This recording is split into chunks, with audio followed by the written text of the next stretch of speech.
votre analyse des résultats de ce second tour qui vous semble favorable à l'union de la droite? Oui, tout à fait. D'abord, je voudrais remercier les électeurs qui ont fait confiance aux candidats qui portaient les couleurs de nos familles politiques, l'UMP et le centre. Et effectivement, on voit bien qu'il y a eu un vote de confiance vis-à-vis de ces candidats investis sur le terrain, motivés par rapport à des campagnes un peu plus éloignées, beaucoup plus nationales.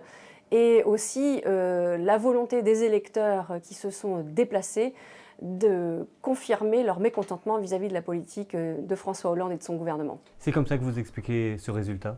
Oui, très clairement, ça se manifeste au travers les propos que nous avons eus pendant la campagne. Et puis les chiffres sont là, on le voit bien au niveau national. Alors on le conforte ici en Basse-Normandie et en Haute-Normandie, puisque les 5 départements, les 3 bas normands sont largement confortés à droite. Et nous venons d'apprendre que la Seine et l'Eure basculent à droite. Et donc ça ne peut être que le résultat de cette volonté d'avoir des gens investis sur les territoires, que la droite reconquiert ces territoires et pour les autres échéances puisse apporter une grande confiance dont ce pays a largement besoin. Et effectivement, vous parlez des 5 départements, ça veut dire que vous avez déjà un regard vers les régionales.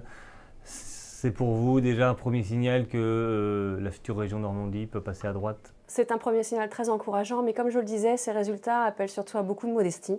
L'abstention est majeure et pour moi ça reste un problème et je crois que nous aurons beaucoup de pédagogie compte tenu aussi d'une réforme qui est mal alambiquée. Nous ne connaissons toujours pas nos compétences à 6 mois du scrutin et je crois que les bas normands et les hauts normands ont compris qu'il fallait des équipes qui connaissent les compétences de la région et soient très investies. Mais c'est tout à fait un signe favorable. Pour ces départementales, c'est aussi l'union de la droite qui a fonctionné? Oui. Je crois que de toute façon, c'est essentiel et ce le sera aussi pour la Normandie de demain. Un dernier mot sur le score du Front National qui finalement, à part quelques cantons où le Front National fait quelques scores assez importants, on ne voit pas un élan supplémentaire que celui du premier tour. Enfin, je ne sais pas si d'ailleurs si c'est votre analyse.